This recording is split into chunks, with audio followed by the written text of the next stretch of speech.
Shalom, Barakatah Yahweh, Barakatah Yahweh Shai. All praise, honor, and glory to Yahweh, Ba'ashem Yahweh Shai, Raha Rakak Wadash. Double honors unto the apostles and elders of Great Millstone that continue to rule very well to this very day, that's feeding the flock through the spirit and power of Yahweh Ba'ashem Yahweh Shai. Shalom to the hopeful elect that is also doing the same things in his work, in his ministry, that's spreading his ministry and his gospel to the other members of the hopeful elect, laboring to enter into the rest that we long for.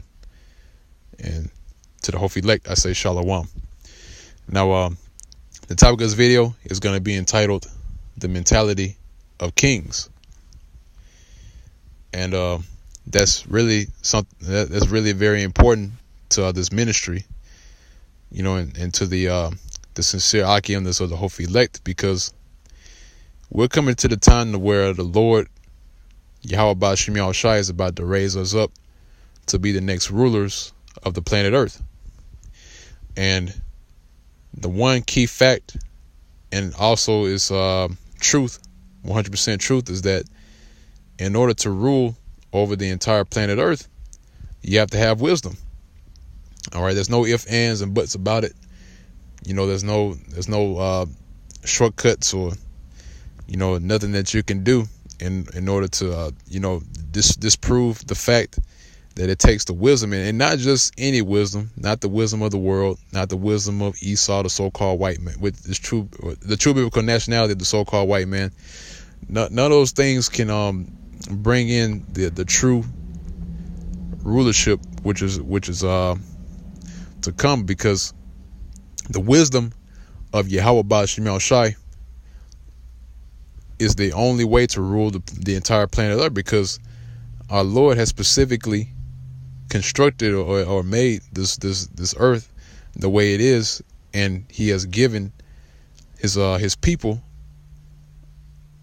which starts with the elect, which is of the nation of Israel, in which the nation of Israel is the Lord's his chosen people. He has given us the wisdom to rule the planet Earth, man, and he's grooming us to be able to rule the planet Earth, man. All right, the wisdom and knowledge and understanding of Yahweh Ba'ashem Yahweh Shai is what's going to be the ultimate, authority over the whole entire planet Earth, because Yahweh Shai, when he returns, which he is known as the King of Kings and Lord of Lords, which is one of his titles, he's going to be the king over the whole entire planet Earth, man. Okay, and then above him is Yahweh, which is the Most High, the Heavenly Father. Okay, so it's only through the wisdom of Yahweh Ba'ashem Yahweh Shai, once again, that that's how the earth is supposed to be ruled. All right, because under the rulership of the so-called white man, this is a perfect example of how not to rule. All right, because the so-called white man doesn't rule by wisdom.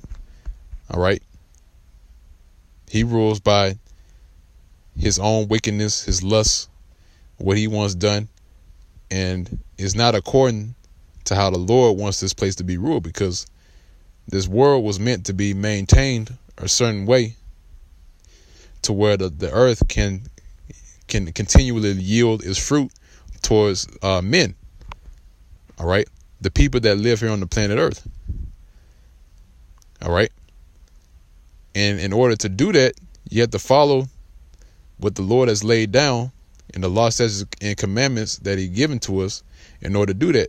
And the only people that he has given the law, statutes, and commandments to are the Israelites. All right, which consist of the so-called Negroes, Hispanics, and Native Americans. All right. So the only true wisdom that is able to make us into kings and priests is the wisdom of Yahweh Ba'ashem Yahweh Shai. All right. Once again, like I said at the beginning of the video, there's no ifs, ands, or buts about it. This is how it is. All right. So I'm gonna go ahead and jump into the precepts that I got lined up here. This is our Wisdom of Solomon, the 6th chapter, and start at the 20th verse. It says, "Therefore the desire of wisdom bringeth to a kingdom. If your delight be then in thrones and scepters, O ye kings of the people, honor wisdom, that ye may reign forevermore." All right. So if your delight would be in thrones and scepters, in which that's power, man. All right. Thrones and scepters is a representation of power, representation of rulership. All right. So if you desire rulership, right, to be kings, all right, and to be priests, all right, and also it says, "O ye kings of the people," right? He's talking about us, who are the hope elect of the nation of Israel. It says, "Honor wisdom, that ye may reign forevermore." Okay. So like I mentioned at the beginning of the video, you have to honor wisdom so you can reign forevermore, man. Because the wisdom of Yahweh Ba'Shem Yahushai is what sustains life. All right. That's why you have a term in the modern world called the circle of life. All right. In order for that circle of life to continue, you have to honor wisdom in order to do that. All right. If wisdom is discarded and you lean onto your own understanding, which, of course, Esau is the head of that, which that is their rebellious spirit, then the circle of life is going to be broken, man. All right. And therefore, life is going to turn to death, in which that's what you're seeing right before your very eyes as the so-called white man continually rules this planet Earth. All right. Now, I'm going from there. I want to grab an example, right? And, a perfect example is King Solomon, all right, which he was a man of great wisdom, all right, in which we know, all right, and if you can receive it, those of you that are just now tuning in to the video, if you're able to receive this mystery, right, in which we done videos before on it, you can look it up, research it from the Brothers of Great Millstone, started for the Apostles on down, that King Solomon was in fact Yahushai, our Lord, who these people ignorantly call Jesus. All right. Because he was before Yahushai came as himself in the flesh, he came as others before he came in the flesh, which one of them was Solomon. All right. There are plenty of scriptures to back that up, but not to get too far off topic. Solomon was a man of great wisdom, right? And and wisdom is what he desired above anything else. And this is what happened when he did that. All right, this is 2 Chronicles, the 1st chapter, in the 7th verse. It says, "In that night did the Most High appear unto Solomon and said unto him, Ask what I shall give thee." All right. So the Lord, or should I say the Most High, Yahweh, asked Solomon, which once again was Yahushai, and said unto him, "Ask what I shall give thee." All right. Because of course, Solomon being, before he was, or should I say who actually was Yahushai, but as Solomon, the Most High asked him, what do you want? What do you want from me? What do you want me to do for you? All right. Which lines up with the book of Psalms, the 2nd chapter, right, where it says, "Ask of me, and I shall give thee the heathen for thy inheritance, and the uttermost part of the earth for thy possession," which that was talking about King Solomon. All right. Because when you go into the Psalms, right, some of the precepts in the Psalms actually speak about King Solomon being Yahushai. All right. And that's one of them. All right. Psalms, the 2nd chapter. All right. In which the heathen are going to be in possession of Yahushai. All right. In the uttermost parts of the earth for his possession, when he returns to assert his rulership. But to get back on topic, right, verse 8 said, "And Solomon said unto the Most High, Thou hast showed great mercy unto David my father, and hast made me to reign in his stead. Now, O Lord, power Yahweh Ba'Shem Yahushai, let thy promise unto David my father be established, for thou hast made me king over a people like the dust of the earth in multitude." All right. Because the Lord Yahweh Ba'Shem Yahushai is the one to make kings and to bring up kings and to take down kings. All right. That's why you go into the book of Daniel, The 4th chapter, it says he ruleth in the kingdom of men. All right. Now, verse 10, it says, give me now wisdom and knowledge, that I may go out and come in before this people. For who can judge this thy people that is so great? So Solomon asks for wisdom and knowledge so he can go out and rule the people and judge them. All right.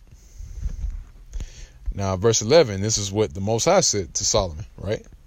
It says, because this was in thine heart, and thou hast not asked riches, wealth, or honor, nor the life of thy enemies. All right. Because you can already tell that the so-called white man is his heart was inclined to what? Riches, wealth, honor, and the life of his enemies. And who is the enemies? Us, the so-called Negroes, Hispanics, and Native Americans. And guess what happened? Now you're seeing the rulership of Esau being taken out of his hands. All right, now you're seeing the rulership of Esau go down, and you're starting to see the so-called white man go down as well. All right. Now it says, neither yet has asked long life, which Esau's trying to achieve that too. All right, because one perfect example is this one of the Rockefellers, right, who had 6 heart transplants to sustain his life. All right. But has asked wisdom and knowledge for thyself, that thou mayest judge my people, over whom I have made thee king. Wisdom and knowledge is granted unto thee, and I will give thee riches and wealth and honor, such as none of the kings have had that have been before thee. Neither shall there any after thee have the like. See?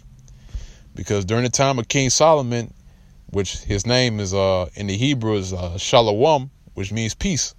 Because during his rulership, it was a time of peace. You know, there was no wars going on. All right. Everybody was to their own. You know, they had their own inheritance.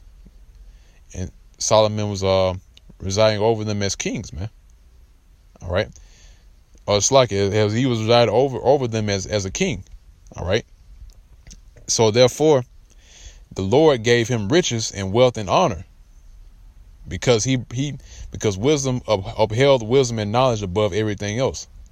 And that's the mentality of a person that's in rulership. That's the mentality of a king, man, to honor wisdom and knowledge above everything else.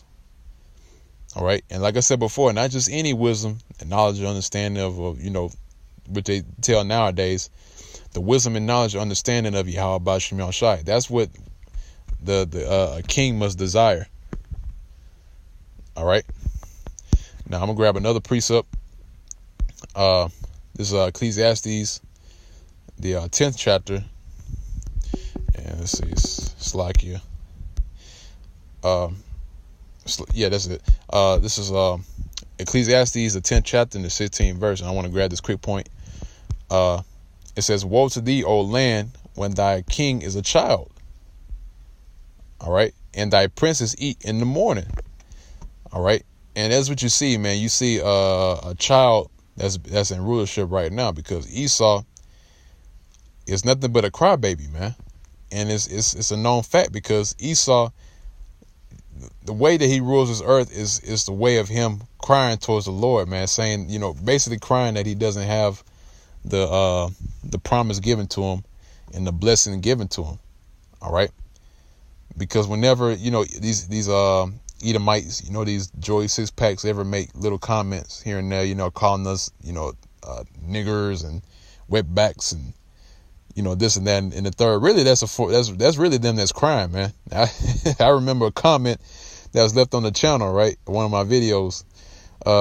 You know, he's basically calling me, you know, this and that. You know, I can't remember which video it was, but you know, he's calling me this and that. And I was basically, and I told him, I said, look, man, you're doing nothing but what you did back during the time of when Esau was crying towards Isaac. All right. You know, crying that he didn't get the blessing, you know, crying boo-hoo and, you know, falling all out, you know, bawling his eyes out, you know, just losing it. And that's what Esau's doing, man. You know, he's crying because, why? Because he's a child, man. All right. So therefore, he's ruling the planet Earth as like a child. All right. Now, verse 17 says, "Blessed art thou, O land." And this is talking about the land, man. All right. So that lets you know, the earth under the rulership of the so-called white man is deteriorating, because this land is being ruled by a child. It's being ruled by these Edomites. All right. So it says, blessed art thou, O land, when thy king is the son of nobles, and thy princes eat in due season for strength and not for drunkenness. See, and that's having wisdom. All right. Wisdom is to eat in due season for strength and not for drunkenness. See, because that takes wisdom to do that. Because, you know, people nowadays, you know, just to look at it in a normal person's perspective, right? You know, basically when you eat, you know, it's pleasurable, you know, and people take it to a whole nother level to where now you got this whole so-called country that's in a state of obesity. All right. Because they don't eat in due season. They don't eat for strength, but they eat for drunkenness. They eat for pleasure. They eat for just because it feels good. All right. But a king that's in rulership, right, they eat for strength and not for drunkenness. They eat to regain their strength. All right. And not for pleasure. OK. That's why, you know, us hearing this truth, man. That's why we have a different mentality than the rest of these people, man. You know, and it goes further than, you know, just eating food, you know, this and that. But, you know, we conduct ourselves a certain way to where we able to satisfy our necessities instead of the flesh. All right. Just so you can understand. But like the scriptures say, it says, blessed art thou, O land, when thy king is the son of nobles, in which that's really talking about Israel. All right. Which starts with the elect. It says, and thy princes eat in due season for strength and not for drunkenness. Okay. So that's pretty much it on this video. Like I said before, man, the mentality of kings and priests is the wisdom and knowledge and understanding of Yahweh Shem Yahushai, man. All right. And as we continue on in this truth, you know, the Lord reveals more things unto us. You know, that just brings our captivity much closer to an end, and also brings us closer to the downfall of this queendom, which is Babylon the Great in the scriptures, which is indeed